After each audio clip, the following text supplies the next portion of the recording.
Hello everyone, I'm Chandna Singh Nirwan, and I welcome you all to the Stories of Women's Identity and Social Control, curated under TMYS Review December 2021 in association with Oxford University Press. We are calling for submissions of stories, poems, and essays, and for project architecture, you can check our website www.tellmeastory.biz. Moving on, the topic for today's session is representation of the life and resettlement of widows in films and documentaries. And I'm delighted to welcome our esteemed panelists, Dr. Saikat Majumdar, Dr. Kota, Neelima, and Dr. Sukanya Chakravarti. I'll now quickly introduce you all. Dr. Saikat Majumdar is the author of 3 novels, The Scent of God, The Firebird, Playhouse, and Silverfish. He teaches English and creative writing at Ashoka University and has also published a book of criticism, Prose of the World, 2013, a non-fiction book on higher education college, 2018, and a co-edited collection of essays, The Critic as Amateur, 2019. His new book, The Middle Finger, a college campus novel about mentorship and intimacy, will be published in the fall of 2021. We welcome you, sir.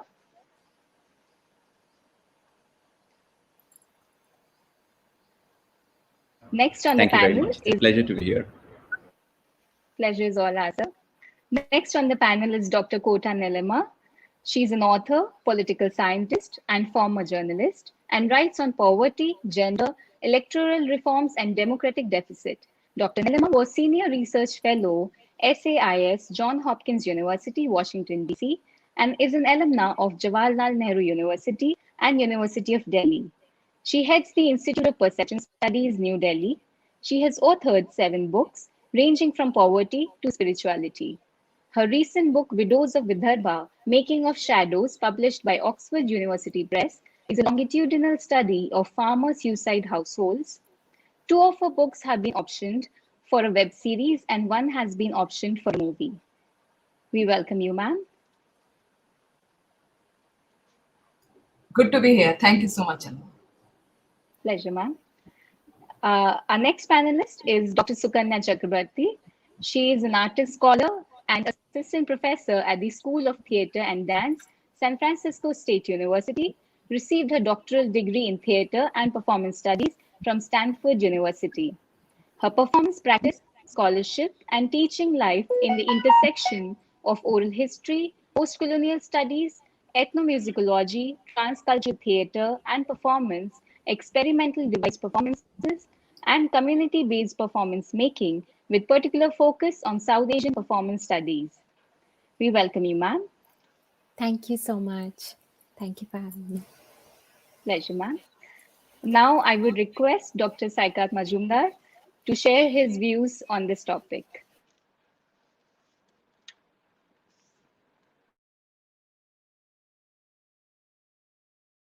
Why don't you open the question you sent us? That would be easier, right? All right.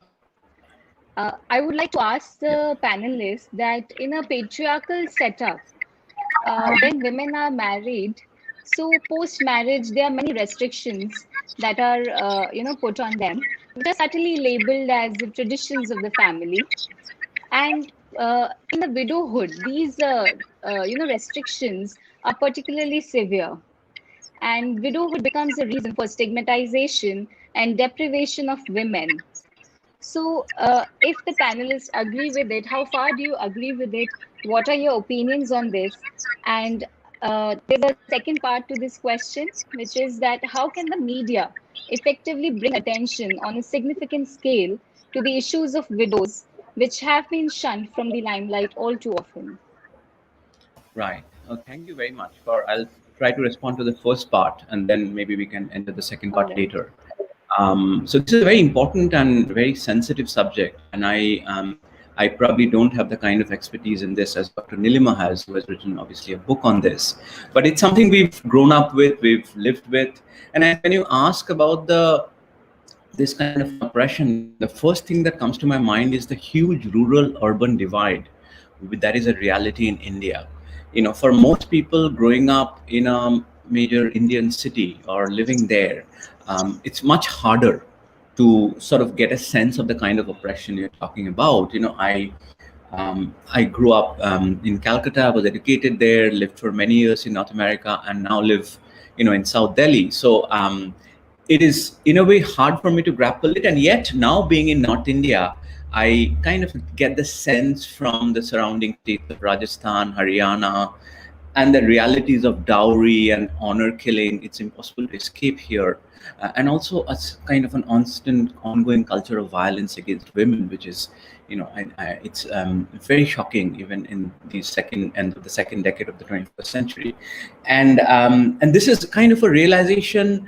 I think in many ways you become aware of your own privilege of growing up as a man, the kind of daily small acts of violence that you don't notice, and then you hear your female friends talk about. For instance, when I think of a widow, I think of a figure like my own grandmother, and she was in many ways a symbolic figure of deprivation and austerity, but also of tremendous power. So it's this paradox. And obviously, when you're a child, you think of your elders as figure of power, as a figure of authority, and you don't always see the deprivation and that lies underneath. And even more complicated is to see how a widow, dressed in white, with a certain kind of authority over the family, can herself become a figure of patriarchy. How one can miss that.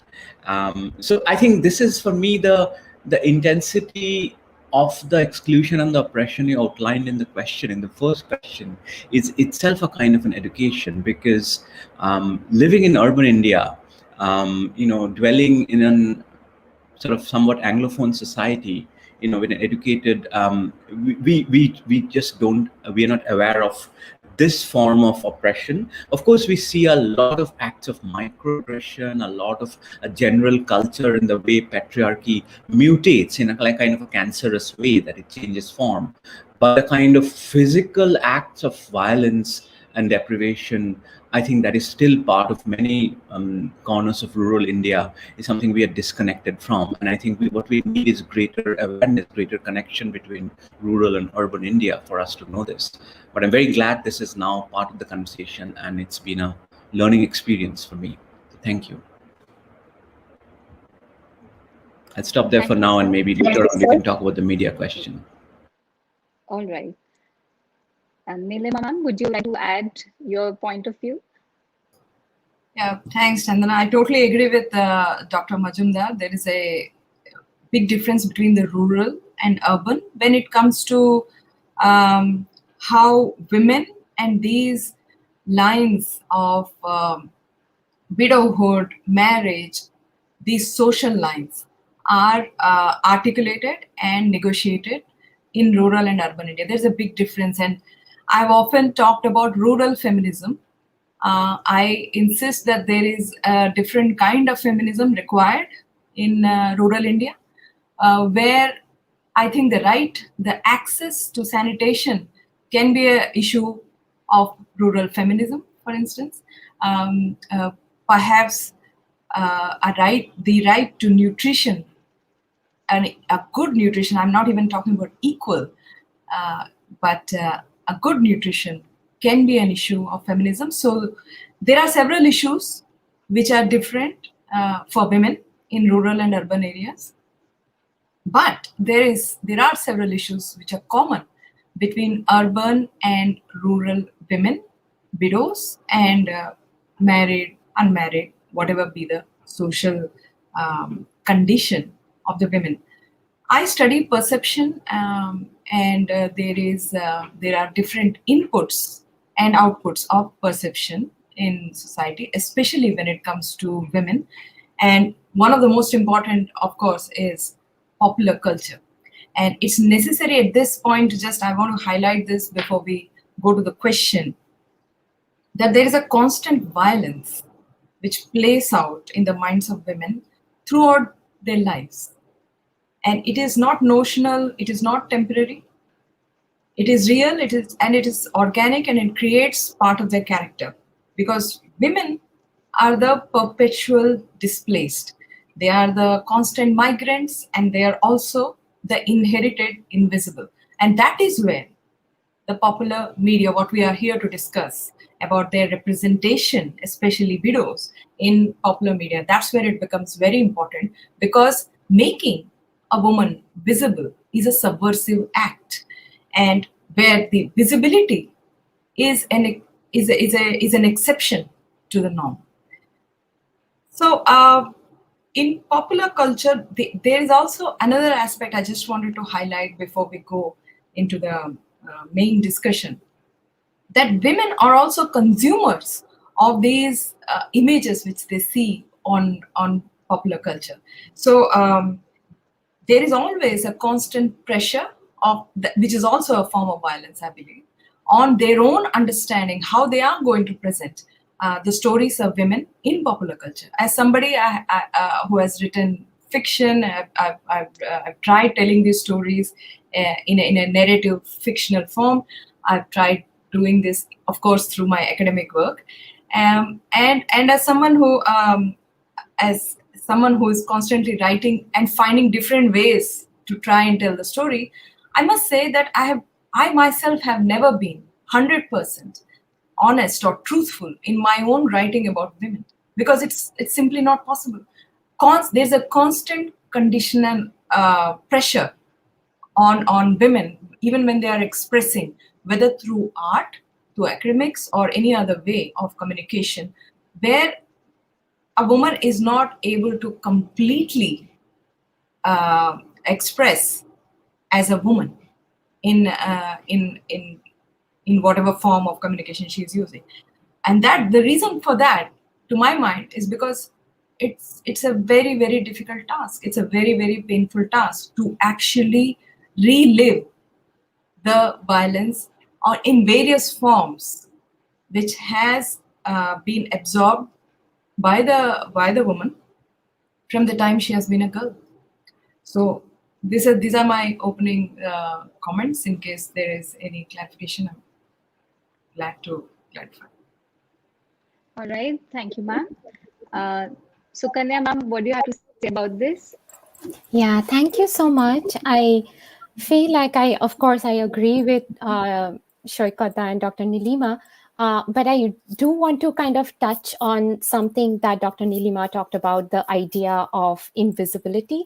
And I think to think of widowhood is also to think of this, paradoxical, simultaneous existence of invisibility as well as hypervisibility. So what I mean by that is that widowhood is also constructed around these performances of widowhood, and what I'm trying to say is that I'm kind of trying to make a difference between widowhood as an institution and widowhood as an individual identity. And what I feel is that the representation of widowhood in media, in culture, is very tricky, especially if it leans towards those broad brushstrokes representations, because there are, of course, dangers of stereotyping.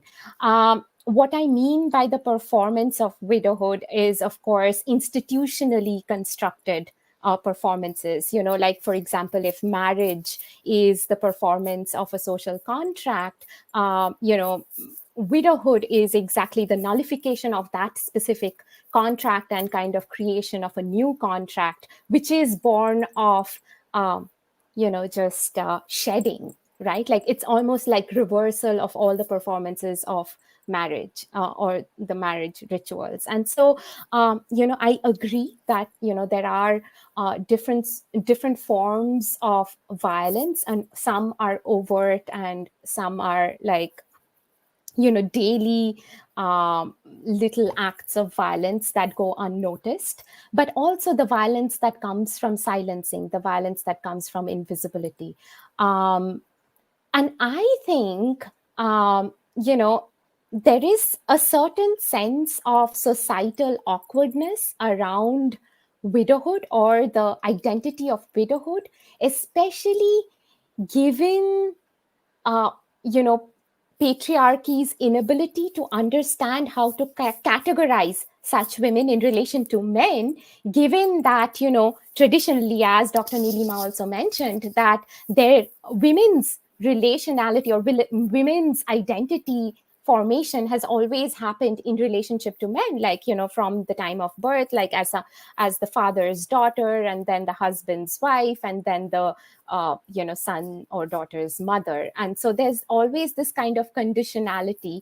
But what and how does patriarchy envision a widow? How do they categorize a widow? And because of this kind of awkwardness, because of this awkward status, I feel like either they're othered and marginalized, even spatially. We have these vidva ashrams, but also psychologically, socially, culturally, and kind of and that stripping itself, that othering itself, becomes a performance in a way, like, that certain rituals that surround widowhood, for example, like wearing white, diet controlling, and and all kind of around questions of desire, sexuality, control, agency. And I think I'm going to stop here, and maybe we'll have more discussions. All right, thank you, ma'am.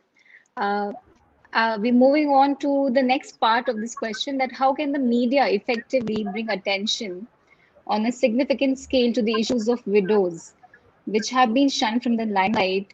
I would request Saikat sir to say a few words. Yeah, no, I think that's a very important question. Very struck by what Dr. Neelima said about women's self-censorship, that if women practitioners, artistic practitioners and writers themselves have to kind of control their own articulation, and we assume creative expression as free, then again, it's another lesson. And we all know, I mean, anybody who's done any kind of course on critical theory will know that, individual freedom is a fiction. Nobody's free. We think we are free. But I guess when you are a woman, there's an added layer of unfreedom, even when you're trying to articulate. Again, a very sobering lesson for those of us men who write. It's very important for us to know. With media, I'm really any kind of expert in films, I think, compared to other people here. But I guess the Hindi film classic that comes to many of our mind is Jaya Bhaduri's role there, and how I think there was how that that also is, I think, what strikes me most is the question of what Sukanya was talking about, widows' desire. What happens when, obviously, in that movie, when she was a young widow, then the idea of romance, the idea of the romance with the widow, is kind of somewhat forbidden, somewhat dangerous, and that gives it a certain transgressive element. And I think this is actually really important, because in many ways, I mean, my biggest expectation of widow is not so much from movies, but from literature, especially a lot of Bengali literature that sort of evoked life of widows in the 19th century, Bengal, whether it's Purna Devi or other writers, as well as many historians who have talked about especially this system of early marriage. So a girl would be married as early as 9 or 10, and married to what's called a very upper caste brown. That man might be as 70. In that age, at a very advanced age, and he might have multiple needs, and he might die. That is heartbreaking and disturbing is how the child grows up. It's like here life has begun, learning, who's probably attaining puberty, who's going through adolescence, beginning to feel desire for all kinds of things, not for erotic desire, but desire for tasting different kinds of food, wearing different kinds of clothes. But she's forced, as Sukanya said, that she's forced to perform a certain austerity. You're not allowed to grow up. You're not, your life is over before you know it. And this is, my connection with the panel. When Coral asked me to be on this panel, she was referring to my first novel, Symbolic, where I depict the life of a widow from 19th century Bengal and her memoirs as they're being read today. One grows up, and one of the chapters I call I Life think After Death. So Saikat life sir's after death. internet connection is not proper. We can hear to Neelima ma'am's opinion first, then we can come back to sir. Sure. Is my audio and video okay? I'm not sure Yes. if my internet is okay. Okay. It is, ma'am. Thank you, Dr. Saikat, for your support for the kind of the process that women writers go through. I'm sure that a lot of I think it's a lot of men also understand this fact that when we are writing either about the women on the field or we are ourselves trying to communicate and research, even then I think we are not portraying the entire picture. Just wanted to talk about what role can media play, and I mean, to my mind, the entire the area, the space of cinema, of films, of popular literature, popular culture, basically, is obsessed about hero making.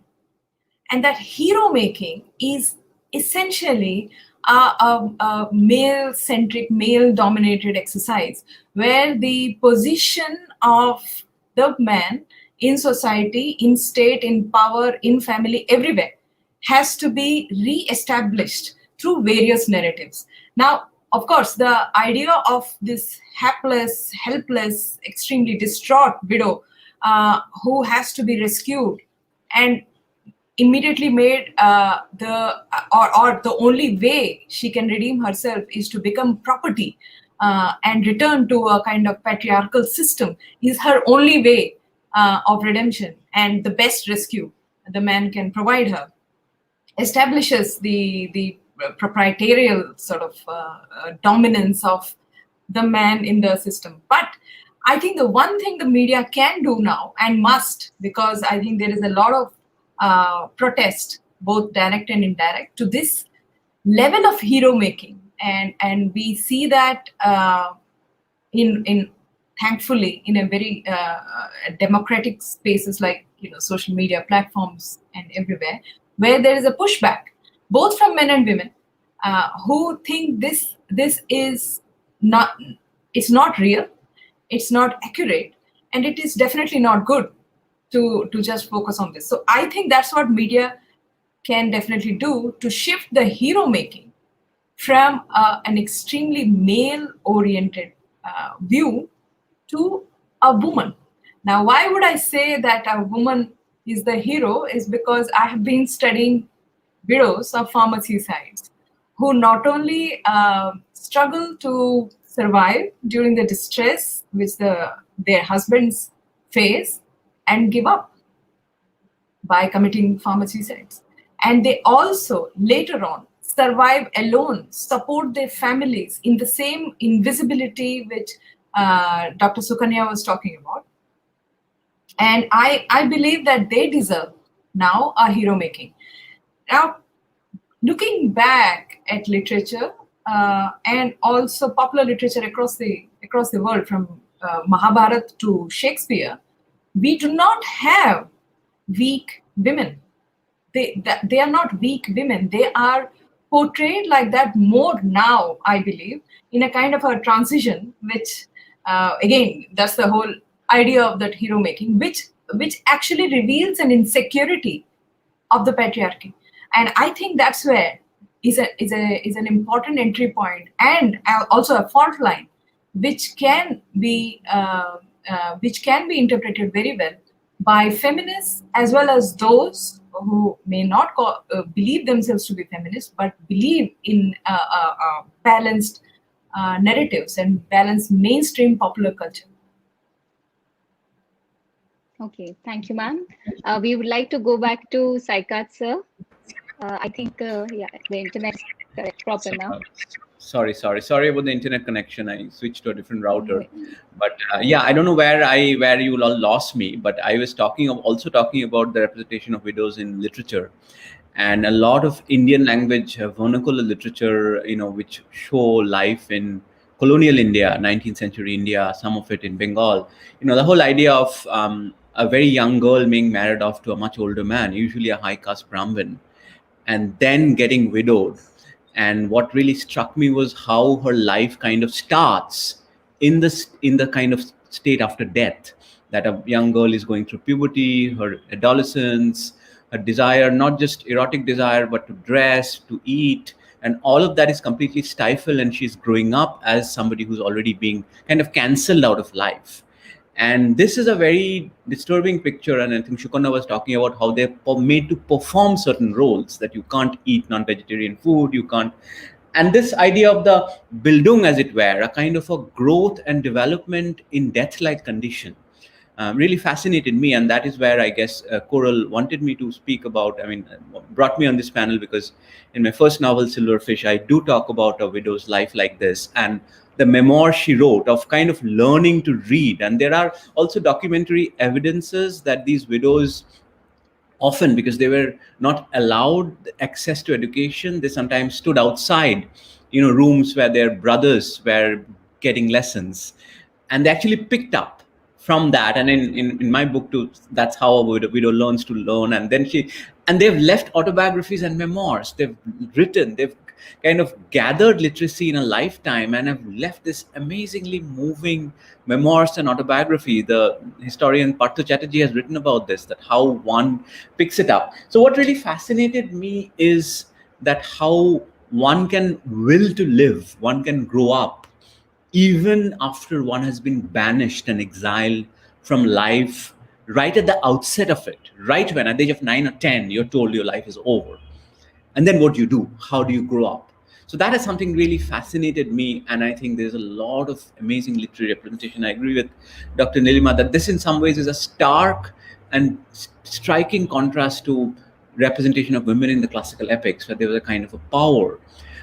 There are some complications even with that, but there is that symbolic power. But I think with modernity, and we all know that with colonialism and Victorian values coming in, a lot of things that were fluid and permitted in older India were actually abolished, like the sexuality being one such thing, that something like sort of Indian Penal Code, the Section 377 was a British imposition. So in many ways, it's very interesting how these were connected to colonialism.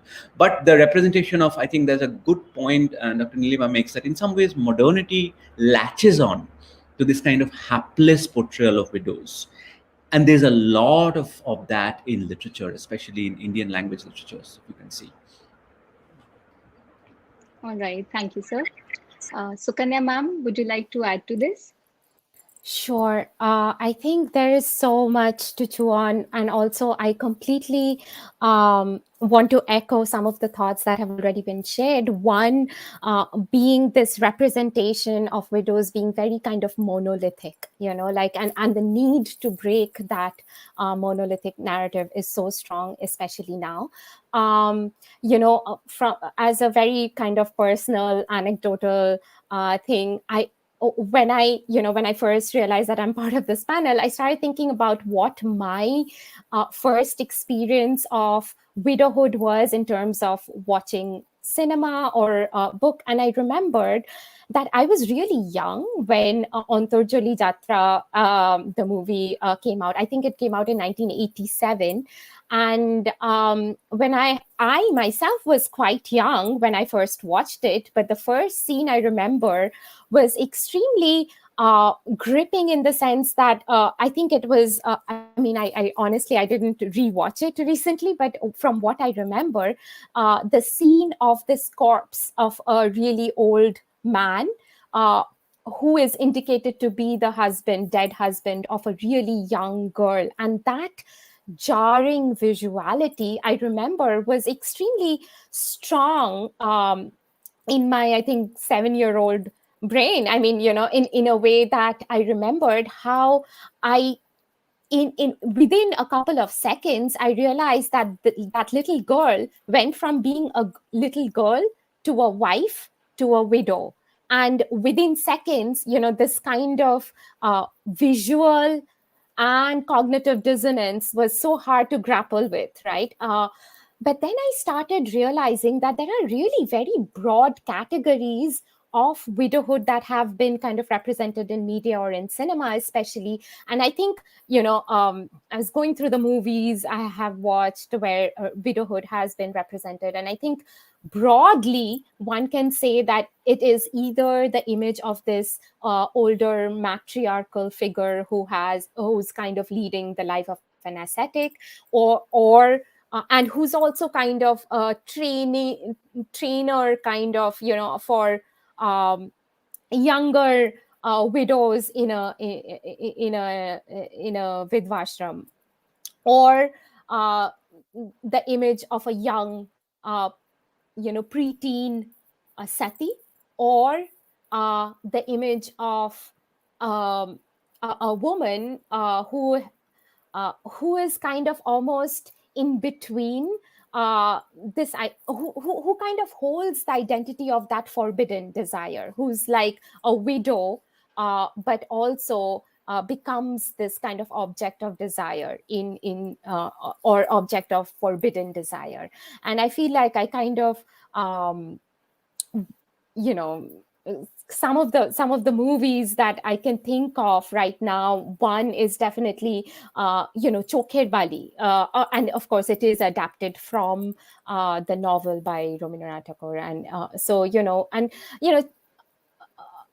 we know that the figure of Binodini is like kind of falls under that third category, where she is this young widow who hasn't really forsaken the desire to live, or of course we see that she gets into a heterosexual relationship but she's also doubly othered, she's also doubly marginalized because of that, like not only because of her status as a widow, but also her status of the other woman. And then we see that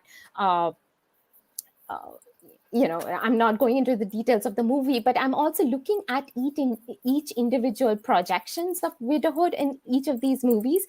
And a movie that also, again, I thought is a good example of what Shoikadda talked about, of living in this kind of death-like condition, but also holding on to desire to live, but in this kind of almost liminal space, is the Goinar Bak Show. I think it was 2000s.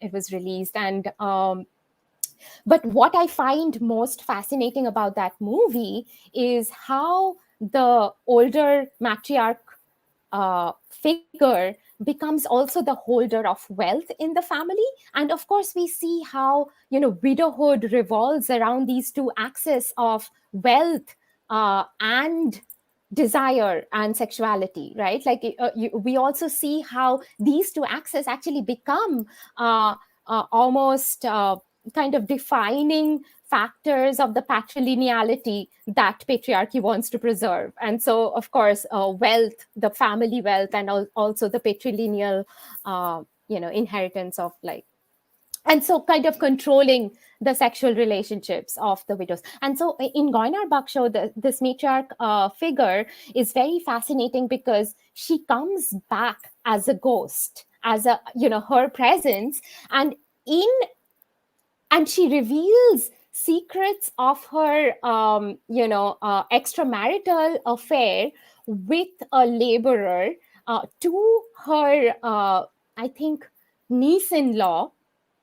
And so in a way, she's subverting a lot of these predetermined identification, but also she has to do it in death. She also has to come back as a ghost and as a spectral figure, because, of course, there is that safety in fictionalized identity, right? Like, because she's not active. And then she also transgresses her, not only her widowhood, but also, she talks about how she had transgressed even as a married woman, or as a widow, or I forget. I think it was after her husband had died. But anyway, so I feel like there have been instances in movies, in cinema, where these certain figures of widowhood have tried to subvert certain kinds of predetermined identification, but also it had to be done in a clever manner, right? Like, one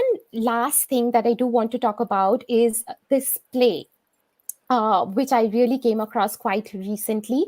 And it was published very recently in an anthology of first Indian drama in English. It was edited by my professor Anandulal from Jadavpur University. And one of the plays, which was written in 1874, and the title of the play is Kamini, it was based on a real incident of a certain Gunesh Sundari Devi, who was a teenage widow and who was being courted by these two men. So it was kind of a triangular relationship between, among, I guess, Kamini, the widow, and an Indian, a Bengali guy, and a British figure. So, but both of these men kind of eventually leave the scene because they find traditionally accepted heterosexual relationships, and so she is kind of deserted. But written in 1874, we find Kamini not. At 1856, by the way, is when Widow Remarriage Act has already passed. So we know that it is legal to get married again. Instead of choosing to find a legal partner, she chooses to leave her paternal home and goes and stays with an uncle. And so, written at that time, I thought it was kind of revolutionary in a way, because some of the choices that were given to widows in movies, even so-called progressive choices, would be limited within the constraints of heteronormative marriage structures, where a step of progression would be being a widow to being a remarried widow, right? Like, as if that is the way forward, and that is a progressive way forward. And so kind of breaking that idea of that constraint remaining within that heteronormative structure and outside of the marriage structure, following somebody's dreams, following someone's desire and ambitions. Written in 1874, I find this play extremely progressive. And also, I think the very recent movie Paglayat, which was kind of a Bollywood movie, and I think there, I mean, I've seen it in portions, so I haven't seen it as, but also I know that the protagonist chooses to kind of leave the husband's house to pursue her career, etc. So I find these like little examples insightful in a way. Indeed. So, talking of, just like you mentioned, traditionally accepted heterosexual relationships, and like Neelima ma'am spoke about hero making, and sir also mentioned the portrayal of the hapless condition of women in media, it brings me to my next question, which would be on rescue narratives. And in rescue narratives in cinema, we see that we need a man who comes into the picture and he revives a woman's life. And this is the only way out we see for a woman to start a new life and leave her traumatic past experiences behind. So, do you think such rescue narratives have affected the position of women as an individual in the society? And also, I would like to know how the performative mode of theatre or film and the written method are different in terms of the technique of representation. Right. These are very, very, very great questions, very sensitive ones. I think as Sukanya just showed, that it's often very hard for a minoritized figure to kind of reclaim their agency on their own terms. It's always about the success to which they can fall back into the values of the majority. That, oh, if you are a widow, and if widow remarriage is now legal, so till you come back to the heteronormative fold, you are still considered, and that's actually very brave. I completely agree with what you said. I think for many of us who sort of read literary theory, the iconic text here is what Gayatri Spivak has written about in Can the Subaltern Speak, and she was talking about widows who are about to commit sati. So widows who were about to basically jump into their husband's pyre, and then this whole trope that the British really outlawed this. Of course, there was Raja Ram Mohan Roy and all, but British, and it was a kind of an act of modernity. And the woman is therefore saved. She's saved from this. So I think Spivak, I mean, there are a lot of things in that article, but one of the things she brings up is that, so what happens to the woman? What does she want? What is her agency? So all these people are saving her, okay, the brown man is saving her from another kind of brown man. The liberal brown man is saving her from the illiberal brown man. There is the white man who is obviously representing modernity, who is passing these laws. There is the wheels of time, but nowhere do we hear what the woman actually wants, what the woman actually has to say. And this is, of course, an extremely contentious question, because it opens up, well, can a woman really want to kill herself? Can a woman really want, is it even possible? And this is, goes back to all these fundamental questions about, economists talk about what is good life. And one of the things, it's very hard to agree on what is a good life. And one of the things they agree on is that to be alive is actually one criteria, that you can't really have a good life unless you're alive. And that is one of the first things. But it's also very complicated. And I think we've seen in recent upheavals in movies like Padmavat, and why it was Padmavati and Padmavat, and why when again committing this kind of ritualistic suicide is a communal act. It's not just one. From Sati you go to Jahar, where all these women are throwing themselves, and that becomes tinged with a certain kind of nationalistic, often very communal sentiments. That the whole idea that, oh, these are Hindu women protecting themselves from Muslim warriors. So this becomes connected to sort of the nation, a notion of a very Hindu nation, and sort of the portrayal of the Muslim as, and that has always been the case. This whole idea that the invader comes and defiles women, and this idea, this is exactly the kind of thinking where the women are commodified and their desire, their agency is not taken into account. That, oh, a woman is dishonored means my nation is dishonored. But it's like a woman can have her own opinion on whether it's honor or a dishonor. So this is a very contentious subject. I think it's no simple sort of answer is possible. It also goes to the subject of whether one has the right to commit suicide, whether one has the right to kill oneself, whether you're taking your own life is, and I think in many societies it's considered a crime. So I think this is a very, very difficult kind of a thing. And I think it's quite fascinating how performance obviously has taken on, because as Sukanya pointed out earlier, that in many ways the widow's even real life is actually a kind of a performance. I mean, we all perform, every moment is a performance, but a widow is suddenly given a script. When her hair is shown, she's suddenly given a script, like, okay, from now on, you have to follow this script. And I think in a normal course of life, we are not given scripts so suddenly. We are given little bits of scripts unconsciously, they build up, and we perform that. But suddenly in one life, it's like, think of the good moments, good kind. You enter college, you're told, okay, now you're going to follow this. You enter even marriage, all of these are script making. But suddenly, premature widowhood especially is a kind of a script which is very devastating. And I think what I notice in literary renderings is how they have continually focused on the linguistic aspects of this. For me, what has really struck out is how these widows struck a path of education, because really for many of them, and this is not just about widows, but women in general, but of course, you're not allowed access. And you cannot really tell your story unless you have access to language. You cannot record your thoughts.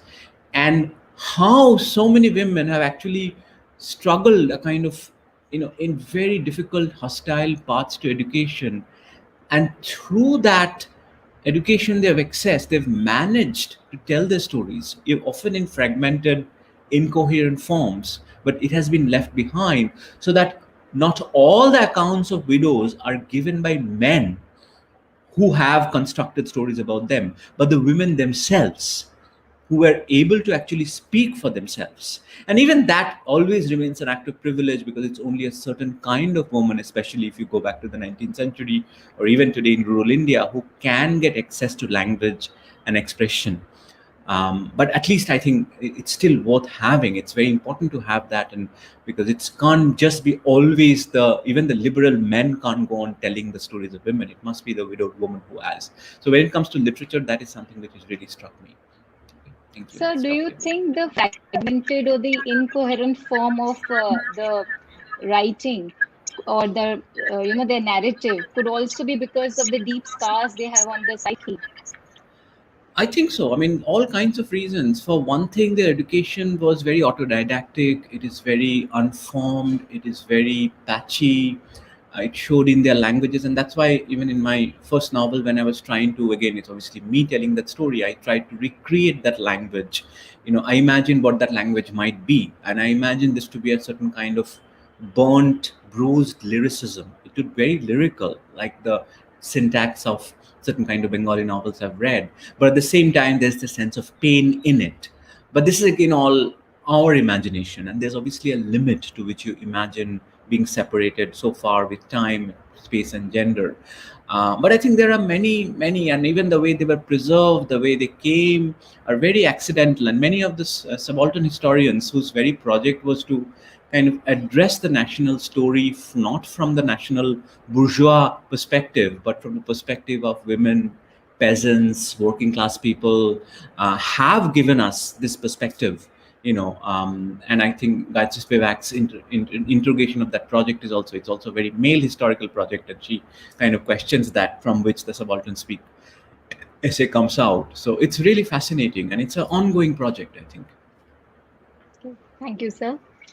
Neelima ma'am, waiting to hear your opinions on this.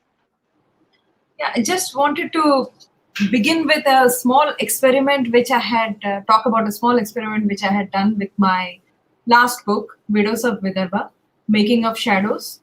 It was published in 2018 by the Oxford University Press. It was a book in making for about 4 years, and the last 1 year was dedicated to this experiment. So what I had done, of course, was to interview. It was a longitudinal study. So the narratives of the widows of farmer suicides were recorded every 6 months, every intervals, which were marked by seasons, by incidents and those kind of things. What I did in the last year was this was in Marathi. This was in Vidarbha region of Maharashtra.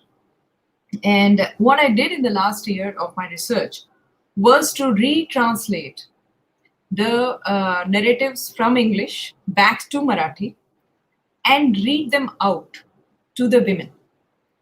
Now, this one small methodological step allowed me to learn so much about the way I was understanding what the narratives were, what they meant when they said a particular word or sentence or an emotion, and allowed me to actually map the deviation and probably, in some way understand why that was happening.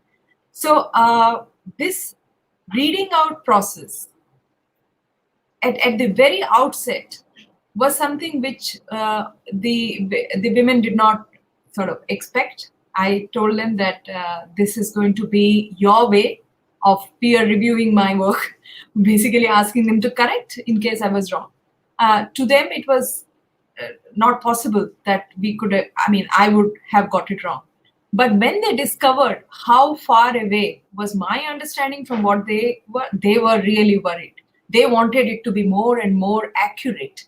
And I saw in them a more scholarly inclination towards truth telling, that it was very interesting, because they wanted their opinions to be as correctly, as accurately recorded as they meant.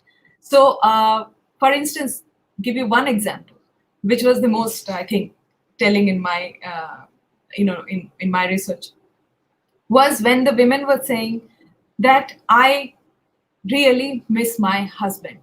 And it's a very intuitive, it's a very normal answer. And it's something which is recurrent because they keep saying this in every context. So you ask them, do you go to banks? They say, no, we're not, I mean, especially the women who have just lost their husbands, they say that, no, we don't go to banks unless we are accompanied by anyone, someone or the other ideally from the family or the neighborhood. Women who have lost their husbands, let's say more than 5 years or 10 years, they say, yes, we have started going to the banks alone because we do not find someone to accompany us on a regular basis. Until that, it was fine. I think, the research was pretty much accurate. What they said then was that we miss our husband, and that, I miss my husband who is dead. And in that context, what they meant was that when he was around, I would go with him. I mean, it's not like they would go with him when he was around, but he would take care of the bank work.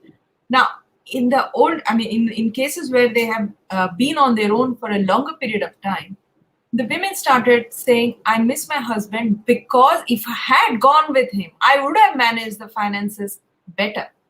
Now, that was the nuance. That was the inaccuracy which had crept into research, primarily because of not understanding what they meant. So there's this extreme stereotyping also in the way women are portrayed in research, which is academic research, primarily because it is a one-way street. It is a matter of a researcher gathering information instead of giving it back to the subject. I think it is essential when it comes to gender studies, when it comes to any kind of research about women, especially among rural India and the villages, that the research has to be two-way. The researcher and the research findings and the research process should be and must be read out to the subject, to the women, even if it is a little painstaking. I know because I did it. So it's not easy, but it must be read out. Now, once that is done, it would be nice to see the kind of deviation. I mean, it was mostly for my personal understanding and my personal journey as a researcher and an author. But it also helped me to understand how much and why was there a deviation from what they said to what I was writing. Now, this is number one of my observation. Number two is when I'm writing for or when I've written something which is in the fictional space or the journalistic space, and that is being converted into the visual. Now, that's another level of transmission where there is some loss in translation. So that's another area. What do I mean by that?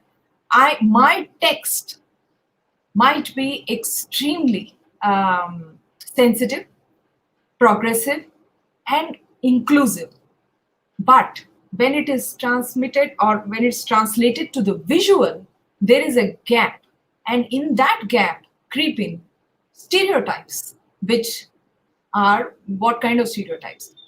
The appearance, the visual as in the dress, the color of the skin, the hair, how the woman looks, what she says, how she walks, what are the circumstances in which a woman is presented. Now, these are dictated, unfortunately, by the extremely patriarchal system in which even today movies and films, the popular culture is situated. So it in no way is empowering that the text itself does not have these stereotypes, because the entire process from there to the point where it is made a visual is not completely under the control of a non-stereotypical presentation of the gender. No, because see, it's a simple thing. I think we've all seen examples of that in various movies over a period of time. There are spaces where women are not seen in movies, courts, police stations, even hospitals, banks, clubs, hotels. So only a certain kind of women would be seen there. Or if there is a visibility, it is conditional to the fact that a man is accompanying the woman. A woman on her own in these places is a difficulty, and that is something which is discouraged. So therefore, the tone in which that particular scene is shot, is translated from text to the visual, is fraught with landmines of the patriarchal nature. Now that's what I was saying, that there is one, from the field to the text, there is a loss in translation there, and from the text to the visual, there is a loss of translation there. So if a rural woman were to traverse both these areas and her story was to become visual, there is a very big risk and a very big chance that most of our story will not be translated into the visual. So I would say that even the kind of portrayal which we have of women, of widows, of what they think, and the kind of decisions they make, and how probably they see themselves, they look at themselves, their own visibility to themselves is absolutely never portrayed in the visual media of this country. So what is portrayed is that conditional visibility, which is negotiated and presented and possible because of the male intervention. Because the male is the reformist. He, the hero, the man, is the one who will think, oh, this person, this woman, on these points, she deserves reform. So whether it is as a director of a movie, whether it's a photographer, or whether any of these, they are looking at the woman from the reformist point of view. It's not the woman who is looking at herself in the reformist point of view. That's what I'm trying to say. That the visual just does not do justice to what a woman really feels in this country. All right. Thank you, ma'am, for bringing out such relevant points. Thank you. Sukanya, ma'am, would you like to add to this? Yes, thank you so much, Dr. Neelima. I think, it really made me think about representation. And also, I 100% agree with you on the need for scholars or documentary makers to have this kind of two-way process, as interview not being this one-way process of collecting data. But as a performance studies scholar, I've often grappled with these questions of representation and these debates about inaccurate representation versus no representation at all. And and of course in a situation where invisibility is disempowering, should one be okay with inaccurate representation or stereotypical representation, just because there is some representation as opposed to zero representation? And so I feel like I keep grappling with these issues quite a bit.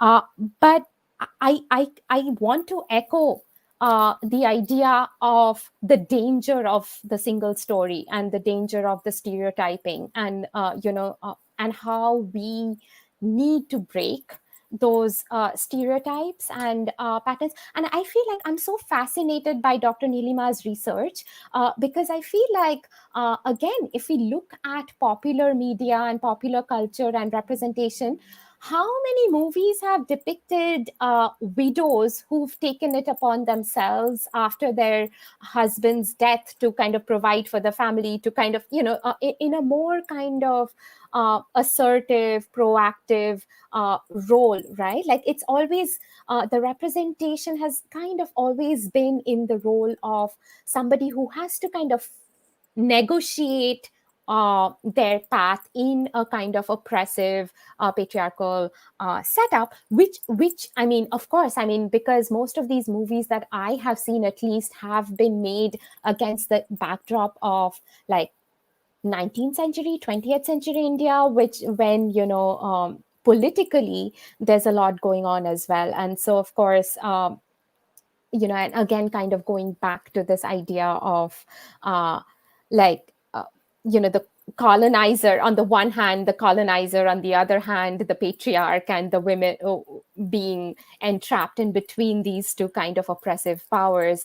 And again, going back to Spivak's essay, kind of finding the voice. And I feel like, I'm so much in admiration of Dr. Neelima's research, where, kind of really encouraging and unearthing these voices, and voices that may or may not subscribe to these stereotypical images of like widows. And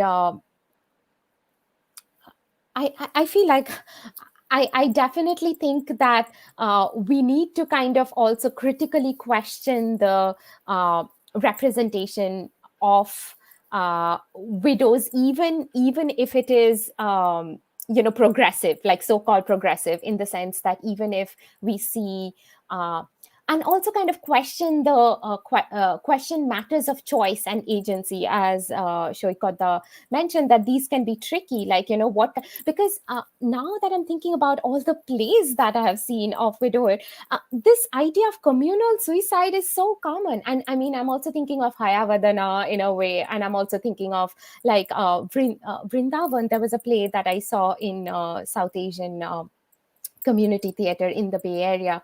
It is kind of projected as an empowering step towards taking agency.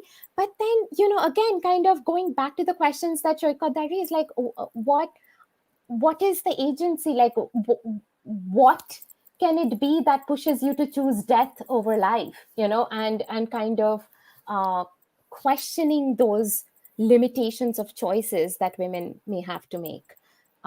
So yeah, I'm going to stop here. Thank you, ma'am. Talking of the representation of widows in media, and like Neelima ma'am pointed out, that how there's loss of translation at two levels.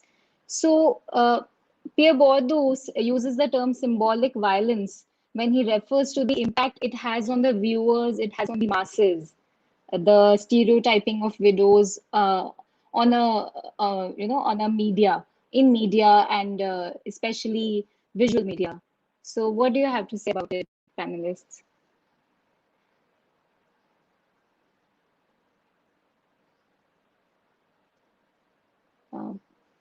Sir? Okay, sure. I mean, I just want to make, I think we're getting close to the finish line. I just want to make a quick point about, I think, something that has come up earlier, the representation of mythological figures or gods and goddesses. I think certainly we talk of that the tremendous symbolic power they have. And I remember having this debate over with a friend in the US when Hillary Clinton was fighting Barack Obama. And I mentioned that, the problem is there aren't powerful female symbols in Protestant culture, as opposed to Hindu culture. There are these powerful symbols. Later on, I had a conversation with the thinker Kancha Ella Shepard, who's a caste identifies as a caste oppressed sort of a thinker and scholar, and he pointed out that the Brahminical Hinduism is actually extremely patriarchal. And the symbolic power that the goddesses have in these cultures are kind of quite ineffectual. So I think he gives the example of Saraswati, who is this giver of music and art, but Saraswati has not written anything, in the sense of, and then this is a very debatable topic, and I think he's written a book called Why I Am Not a Hindu. It's really a fascinating examination of power in Brahminical Hinduism. And he talks about the goddess Pochamma, who is a goddess in Andhra Pradesh, rural Andhra Pradesh, and how Pochamma is almost gender neutral, kind of a female goddess, but is very concerned with vegetation and growth, and not really about violence. And I think Elias' point is that even the goddesses in Brahminical Hinduism are implicated in a narrative of violence. It's always a lot of violence, and the violence is predominantly directed at the lower castes, at whatever, whether the demons or all are in many ways a kind of a reflection of the darker people. And that I found very disturbing. I mean, personally, I grew up accepting, as whether it's Durga, Kali, Shakti, as powerful figures, at least on a symbolic level. And then when I see from a Dalit perspective, you kind of realize he's a Shudra thinker, not exactly a Dalit, but I think a caste oppressed thinker, that this Brahmanical Hinduism, the symbolic agency given to goddesses, is something of an eyewash. And I think this is a very controversial and debatable thing. But in many ways, I was really struck to be sort of pointed out, and we published this conversation when I've written about this book, why I'm not a Hindu, that how one can very easily give a certain symbolic power to women without actually giving them any real power. So symbolic and practical power don't have to come together. And I think for the longest time, we've been just too happy with the symbolism of power, and I think that, and this even translates to things like whether, female heads of states, whether, okay, we have many more female heads of states than, Western notions, but, what has that to do with, being part of a certain kind of a family and what kind of power they have? I think we take these things too easily for granted. So I think symbolism has its power. I'm not saying symbolism is without power. We need symbolism, and as humanists, as writers, as filmmakers, we deal with symbolism all the time. But at the same time, symbolism cannot replace real action, just the way real action cannot replace symbolism. They both have their places. So when it comes to religious symbolism, this was a big shock, which I'm still grappling with. And I'll stop there today. Okay, thank you, sir.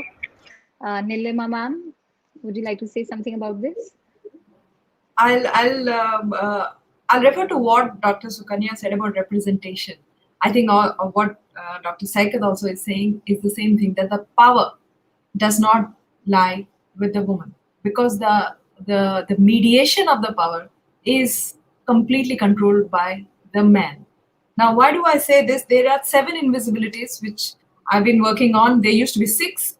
Now, as the research progresses, there are more and more invisibilities being added to the list, the gender invisibilities, especially of rural women and especially of widows.